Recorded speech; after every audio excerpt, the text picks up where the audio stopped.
અરે સાહેબ જમીનમાં રખાયેલું. ઓ સાહેબ તમને હું દાદા 2 મિનિટ બંધ થઈ જાઓ. તમને હું વાત કરું, મારી આમ ઊંચી વાત કરો. તમે મારી વાતની અંદર રોકવાની કોશિશ ના કરો. મારી વાત સંપૂર્ણ રીતે પહેલા સાંભળી લો.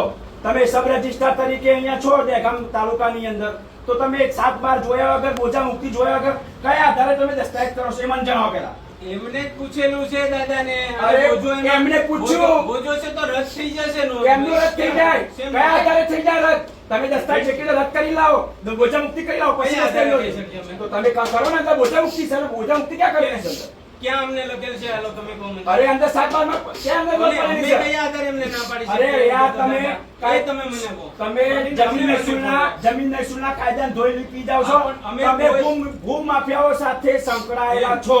20 તારીખે આ કાયદેસર તકરારી કરવા માટે 20 તારીખે અરજી આપી છે.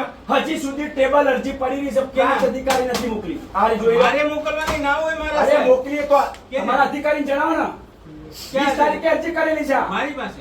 અરે તમારે રજિસ્ટ્રારની અંદર આપેલી છે. પછી 20 દિવસ થયા. મારે તકરારી ના મોકલ. તકરારી તમારે ત્યાં કરવાની. અરે પણ સા કરવાની ના થઈ. 10 દિવસ વિલંબ થયો મારું અત્યારે કામ ખોટી થાય છે. શાંતિ તમને પૂછ્યો સવાલ ભાઈ, બતાવેલો વિડિયો બતાવ્યો દાદાનો 2 મિનિટ એમની સાંભળો પહેલા. સાહેબ, ઓ સાહેબ, તમે મારી વાત પર જવાબ નહીં આપ્યો. અરે યાર, આ વસ્તુ તમે મારી વાત પર જવાબ નથી આપ્યો. કોઈ નહીં, તમે દસ્તાવેજ કેમ નોંધણી કરી? અધિકારીને તમે અધિકારી નહીં, હું સાચી વાત જાગૃત નાગરિક છું. હા પણ તમે રજિસ્ટ્રાર અધિકારી છો. કયા આધારે તમે દસ્તાવેજ નોંધણી કરો છો? મારું અત્યારે તમે કયા કારણે તમે રજિસ્ટ્રાર તમારે જે દસ્તાવેજ નોંધણી કરો? અરે જે ના હોય, કાયદેસર કેસીની લોન પડી હોય અને તમે ઓછા મુક્તિ કર્યા વગર ડાયરેક્ટ દસ્તાવેજ નોંધણી કરો છો. કયા કારણે તમે દસ્તાવેજ નોંધણી કરો છો?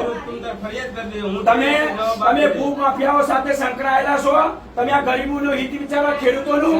તમે કોકના જમીન ઉપર આટ આપી દસ્તાવેજ નોંધણી કરી લો છો. દસ્તાવેજ નોંધવા સાહેબ, તમે જે વસ્તુ કહો છો એ વ્યાજબી આ નથી. વ્યાજબી ના, તમે નહીં સાહેબ. કાયદામાં લેખિત આપો. આ પેન્ટિંગમાં લેખિત આપો કે ઓછા